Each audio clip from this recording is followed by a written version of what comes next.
So April 22nd, I'd been planning to head out to check out about a 100-kilometer stretch of the TCAT near Saskatoon. I posted on the Saskatchewan Dual Sport site, and Snow Bear took me up on the offer to ride, and I was heading to Alvina first thing that morning to hook up with him there.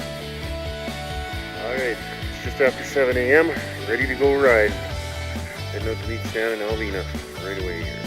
Well, the plan was to start in Saskatoon, of course, and head over for a quick breakfast at Walmart McDonald's, and after that it was up Highway 41, straight shot up the highway to Alvina, where I was supposed to hook up with Stan. And from Alvina we were going to head south, exploring the TCAT, some routes I'd planned out. And the plan was originally to get gas at Elstow on Highway 16, but Elstow, it turns out, doesn't have any gas, so we wound up actually going to Clavette in the end to get fuel and a couple of snacks before continuing on our way. From Clavette we headed back east to pick up the trail again, and south to the little town of Bradwell. South of Bradwell we were hoping to pick up these canal roads here, and they would take us down to Blackstrap Lake and the resort town of Shields. From there it's just a quick hop over to Dundurn. Now the route southwest of Dundurn, Scramble and I had taken a look at before, but this time we were going to cut across some pasture and get over to the canal roads a different route, then take the canal road south to Broderick, which is east of Outlook, and from Broderick we were going to continue further south around the reservoir and down the canal roads all the way to the Gardner Dam.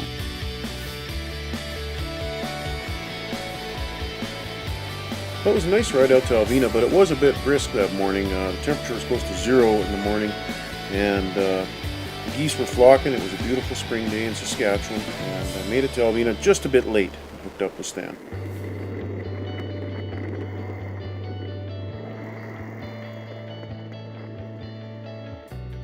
So Snow Bear and I exchanged a few pleasantries in Alvina, but we were interested in riding, not chatting, so we got out on the road pretty quick, headed south of town on the TCAT on the gravel roads. Here we have a shitter in a phone booth, the side of the road, on the TCAT. There's the TCAT right there.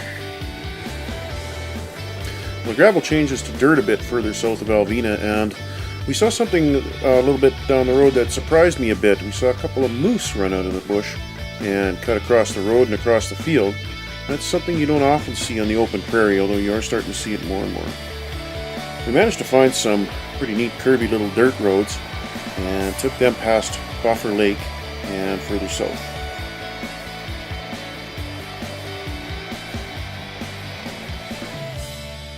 A bit further south on the route we pulled up to a stop sign and noticed this combine sitting in a field. Well, the combine didn't quite look right from where I was, so I decided to go over there and check it out.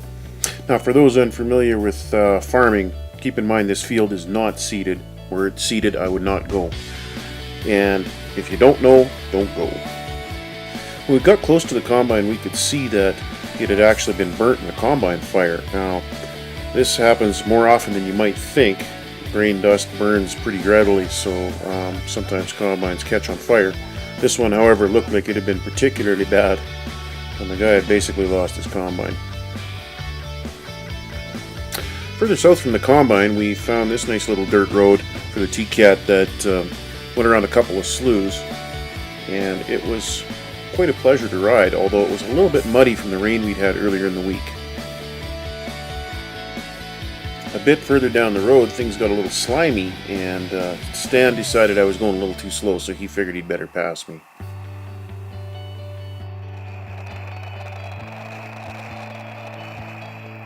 So we continued down this road, and we were very pleased with how it was turning out.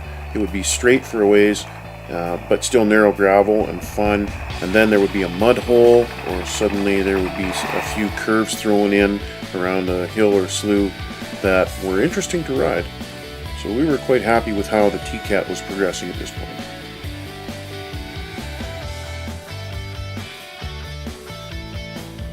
So now we're getting pretty close to Highway 16, which is kind of heads southeast from Saskatoon. So we sort of bypassed the city, and we found this interesting little dirt road that led up to a spot where we kind of had our first question as to whether the route should go there or not.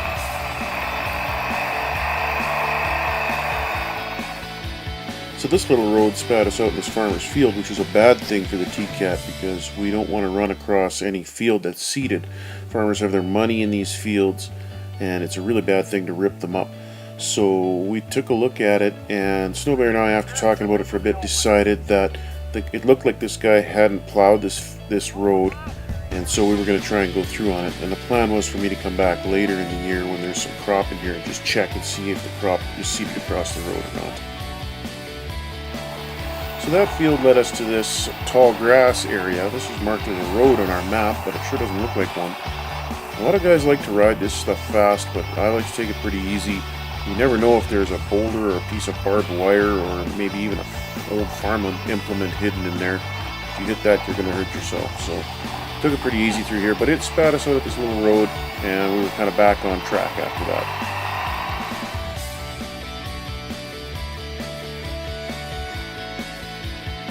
These CPAC 4400s were actually on the CN main line, which I thought was a little odd. But after seeing the locomotives, we hit Highway 16, decided to head into Clavette to pick up a quick snack and some fuel before continuing on our TCAT exploration further south. Now, south of Highway 16, we'd actually planned to get on some canal roads that I'd seen in Google Earth. These canal roads didn't show up on any maps, and I wasn't sure whether they'd be there or not, but it looked in Google Earth like they might be. So we headed over there to check it out, and they definitely were there, and they were definitely worth a ride. Some of these canal roads were grassy and a bit rutted, most like just roads through a field or something like that track. But some of them, like this one here, had a bit of gravel laid down on top of them, and you could actually ride these ones pretty quick. They were a lot of fun to ride.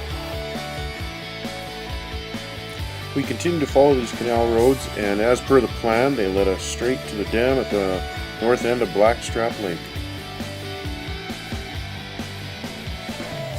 We stopped for a break at Blackstrap Lake and heard a buzzing sound. We thought it might be a boat on the lake. It was pretty early for boats, but what we found was that it was actually this float plane.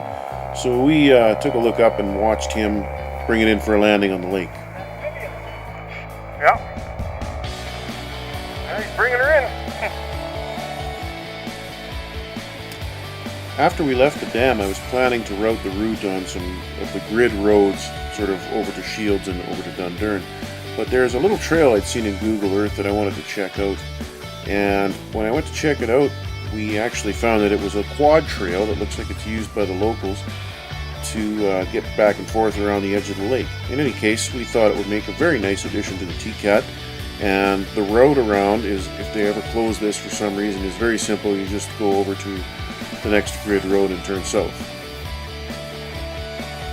Now we stumbled onto this little road just south of the resort town of Shields, which is on the west side of Blackstrap Lake, and this led us to the main road going into Dundurn, and before long we were pulling into Dundurn.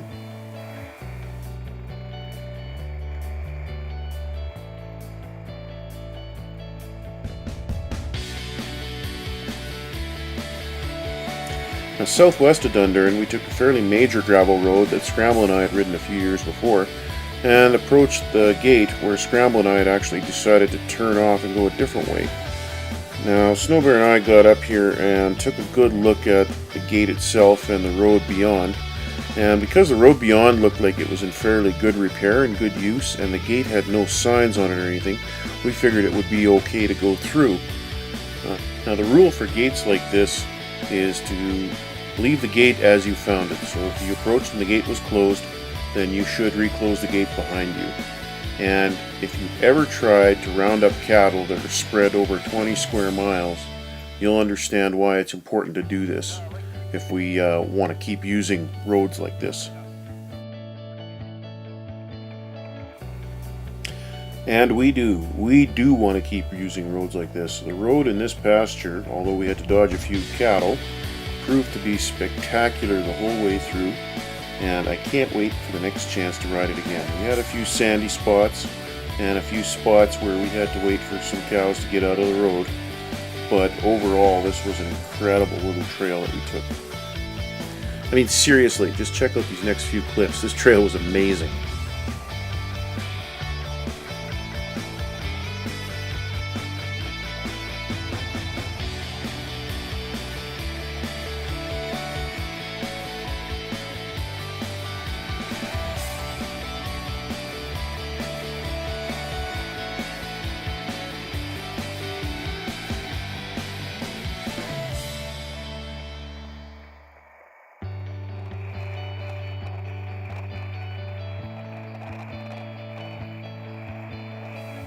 Now, at one point I was riding sort of beside the track, and I was moving along at a pretty good clip. I came on this very small rise. It wasn't really anything major at all, but I came over the top of it and noticed in the last second a big U-shaped erosion cut out beside the trail, and I just about hit it. I actually dropped my back wheel into it, but I managed to stay upright, and it would have been bad if I'd have nailed it head on, that's for sure. I mean, seriously, check this out. I mean, for those guys who watched Ewan and Charlie ride across Mongolia, I mean, isn't this just the greatest thing? And this is an hour from Saskatoon, or less.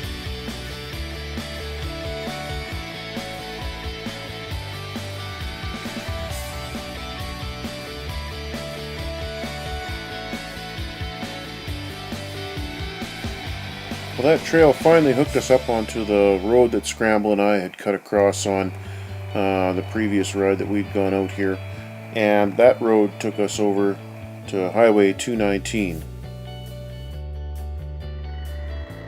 A short jog on 219 and a couple miles of grid road later, we were starting out on the canal roads northeast of Outlook. The first few miles of these canal roads are green and sort of rutted, but eventually you get to a more built up and substantial canal road, but yet still curvy. And these roads are a lot of fun to ride. I enjoy riding them. Now, these built up canal roads got us to Broderick pretty quick, and unfortunately I blinked and missed it. But the good thing was I had my helmet cam running, and my helmet cam picked up the town.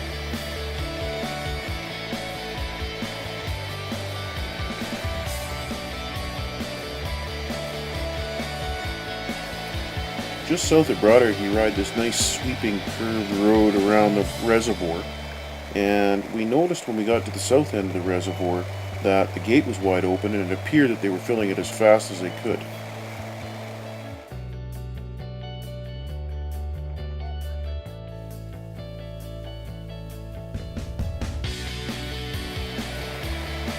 From there it was more canal roads south of the Gardner Dam. And on these canal roads you do have to be a bit careful. They do cross the grid roads fairly frequently, and it's sometimes actually hard to see the grid road approaching, so you need to keep an eye out and make sure you don't drive out in front of some truck and become a hood ornament. When you ride the TCAT, this is the point where you get your first view of the Gardner Dam. There you can see the turbine towers in the distance. The Gardner Dam is actually, it's really big. It's the fourth biggest earth dam in the world, I believe. And so you actually ride past the dam for somewhere in the neighborhood of 2 to 3 minutes. It's fairly substantial. This is actually the spillway, which is located on the west side of the dam, so we've already ridden by the whole thing.